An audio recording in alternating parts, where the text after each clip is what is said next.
Oops. Hey guys. Hi. Well, here I am with a manual actually, and manuals.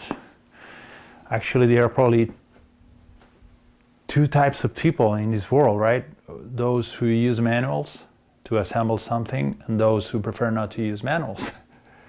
So for those who use manuals, okay, it's probably a good idea. For those who don't use manuals on, let's say, technical questions, on objects we have created, we humans have created in our technical society to be assembled by non-experts, okay, well, for you who didn't use the manual, you probably can relate to what I'm going to say, is that sometimes when you don't use a manual, surprises happen, and not always that's good. It also probably, not using a manual, somebody can say, it can bolster creativity, that's for sure.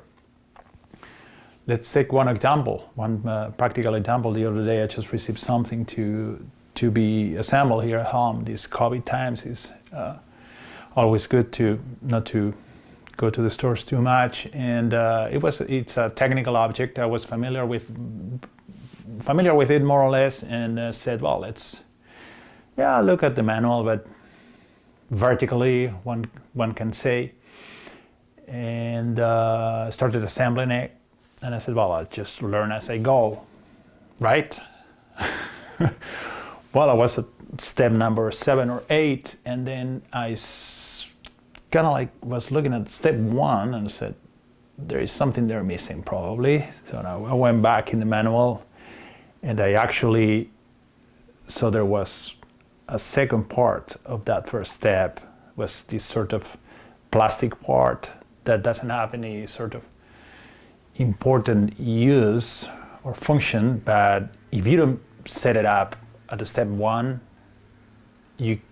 all you can do when you are at step 7 is just undo all the work, or get creative and sort of either just forget about the part and never put it up, or just cut it and do some sort of rearrangement that is not going to be optimal, right?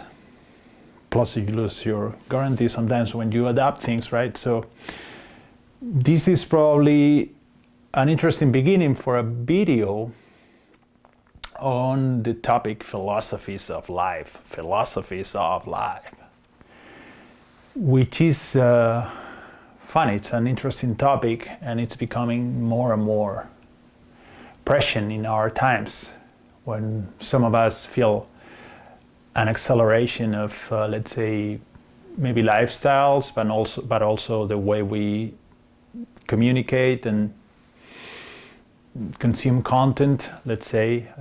Our digital lifestyle sometimes are overpacked with stimuli, but there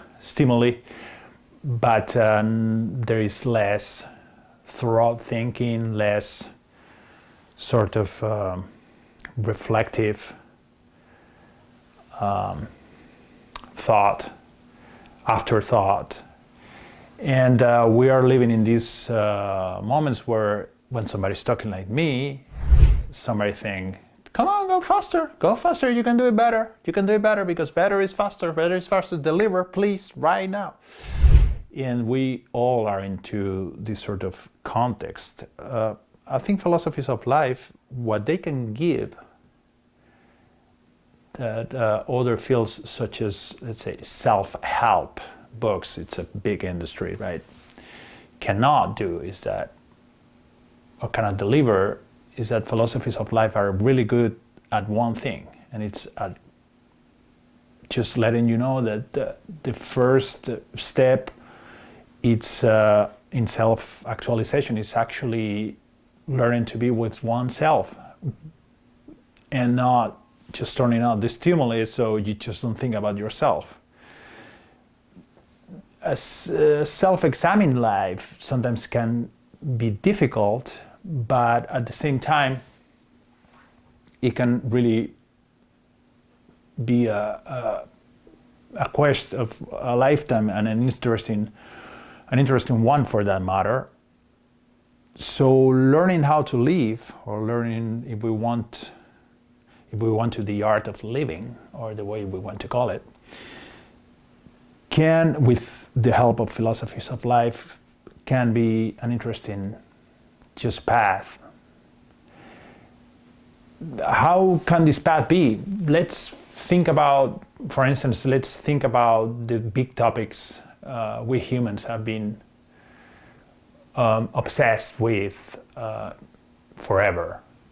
Say death, impermanence, right? Is there something after death? Happiness, what's happiness? Love towards family, attraction towards another person. The way we distinguish sometimes the soul or matters that are ideas or ethereal, and corporeal things that are physical, and sometimes therefore we just relate them with instinct, and sometimes even impurity. So a philosophy of life that is solid can help us sort of go through these big questions of life, death, for example, or life, and understand that there is no instructions manual for these big questions. There's no first step, then follows second step, then 3, 4, 5, and if you do it right, you're going to have your exact response, the way the manual is promising you. If you don't have it, then there is this department where you can complain and then get your money back, right? No, it doesn't work like that. One of the things philosophies of life can get anybody that, for example, self-help industry cannot deliver as well is the ability to not lie to you and say, hey, here we have a toolbox that is very solid, you can use anytime, it's going to help you for life, but it's not going to cost you money, you don't have to buy a second version, you don't have to subscribe, you don't have to sort of invest in a bigger car or house.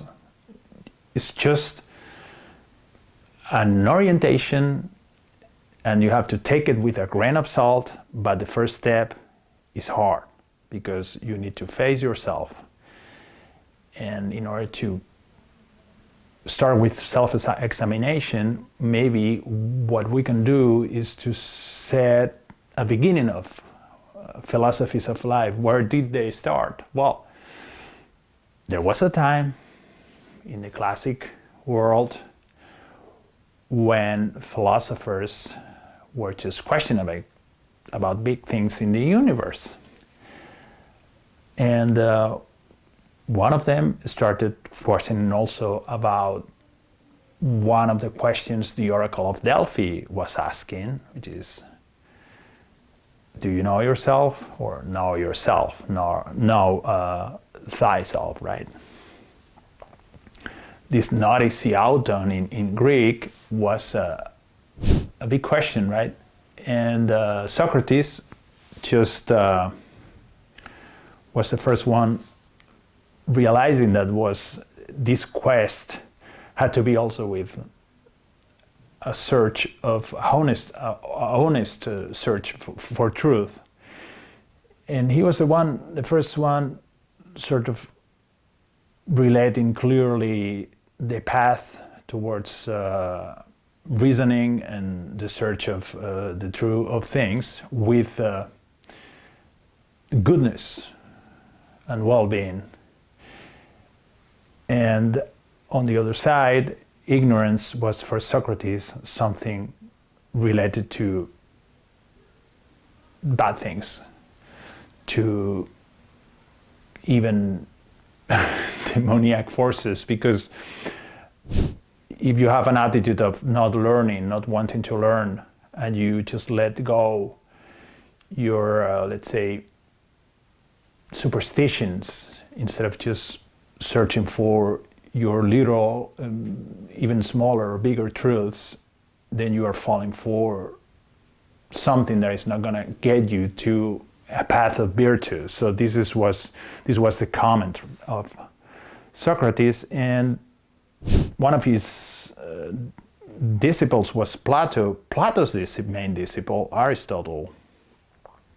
He took this idea of goodness attached to this quest for truth to a next step when he thought about eudaimonia. Eudaimonia was a very attractive idea because it was basically stating that if you search for virtue, virtue will come, and there is no wrongdoing. There is no way to miss it. If you start the quest, any accomplishment you have or any situation that comes from it is going to be a good one, because you learn how to cope with your situation in any moment.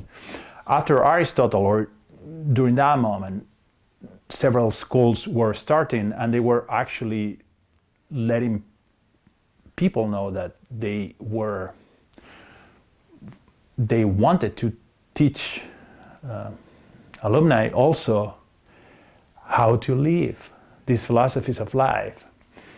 One of these schools, Stoicism, they were called the Stoics because they used to gather by a portic, by a door, a stoa, those of the door, the Stoics. They thought that one of the ways you can achieve this sort of goodness or virtue or tranquility is by not only through self-examination, but it has to be a self-examination that is honest with your surroundings. Let's say if you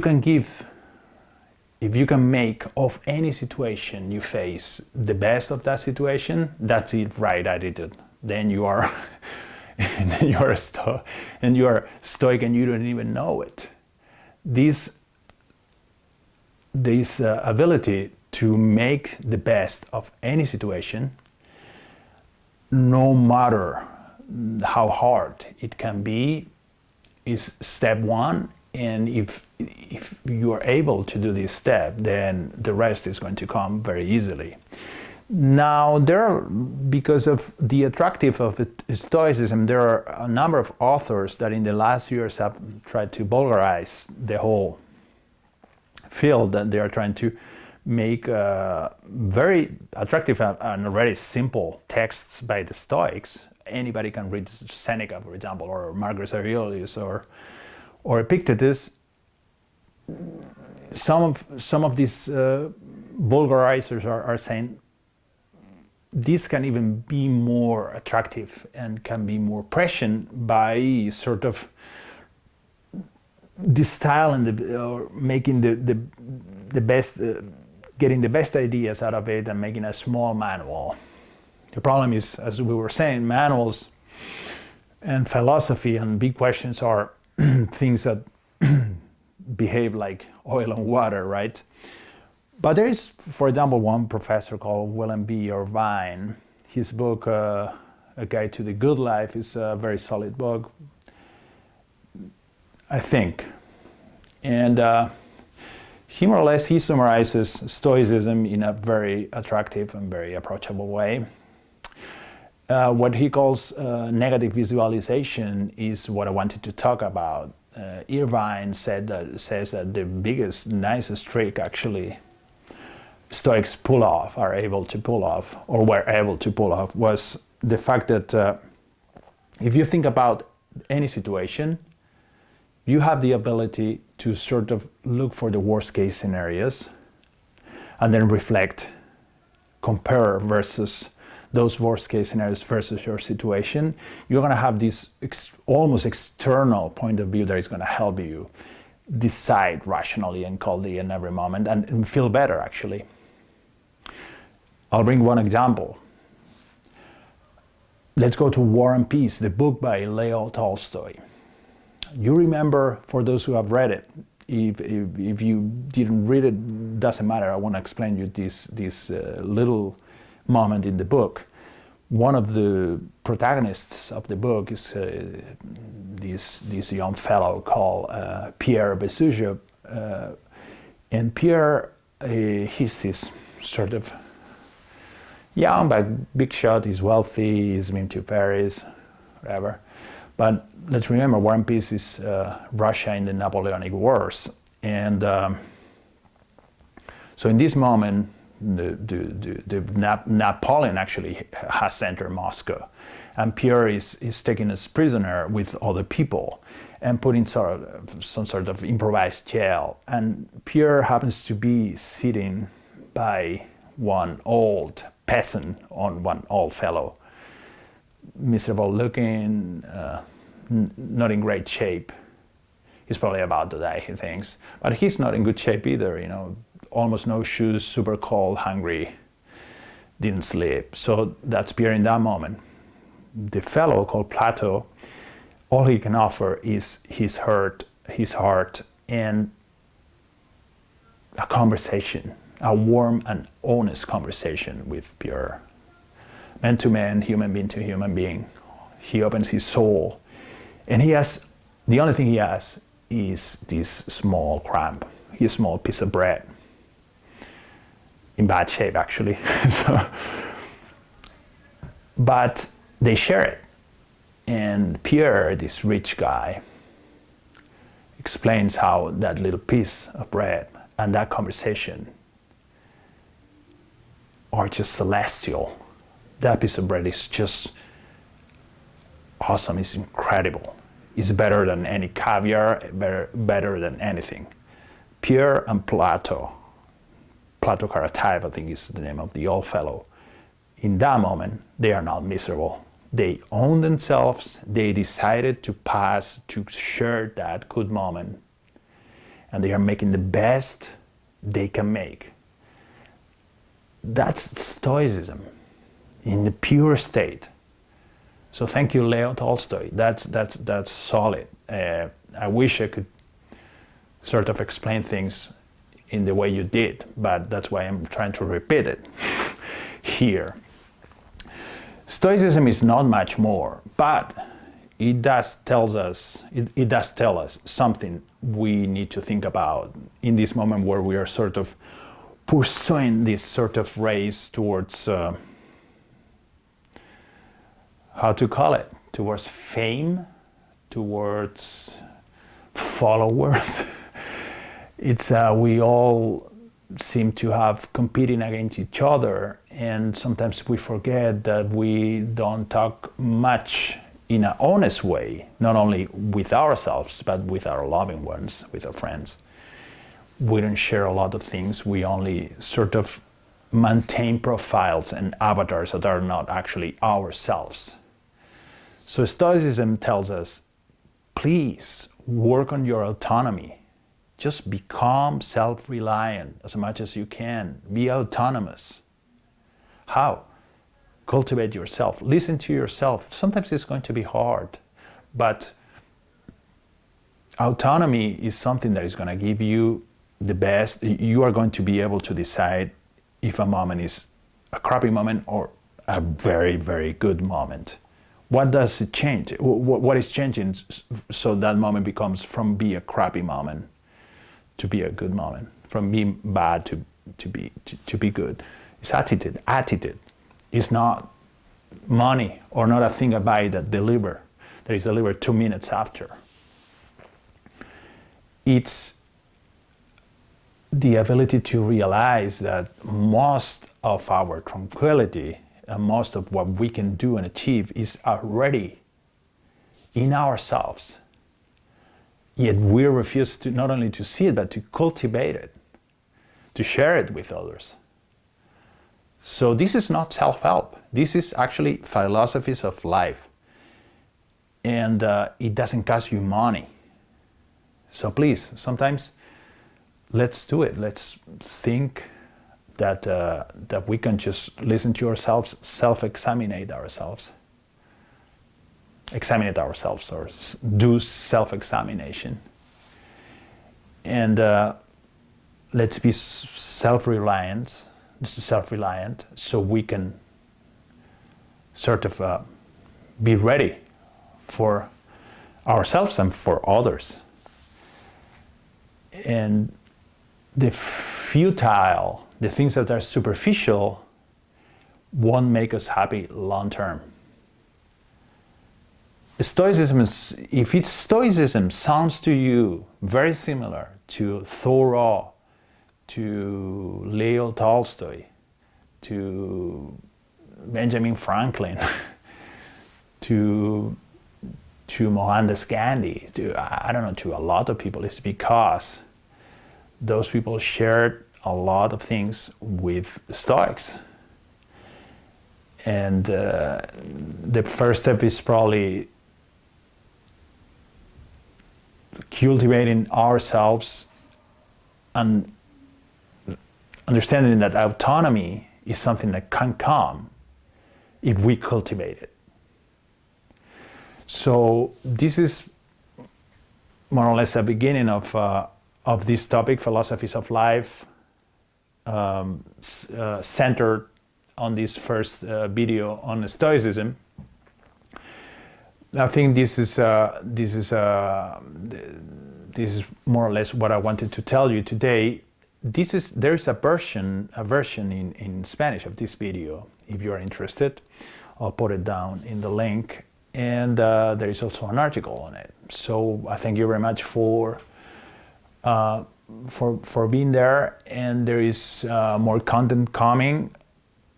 Thank you, Alex Samprops from Penta Create, for helping me with the graphics. And see you next time. Bye.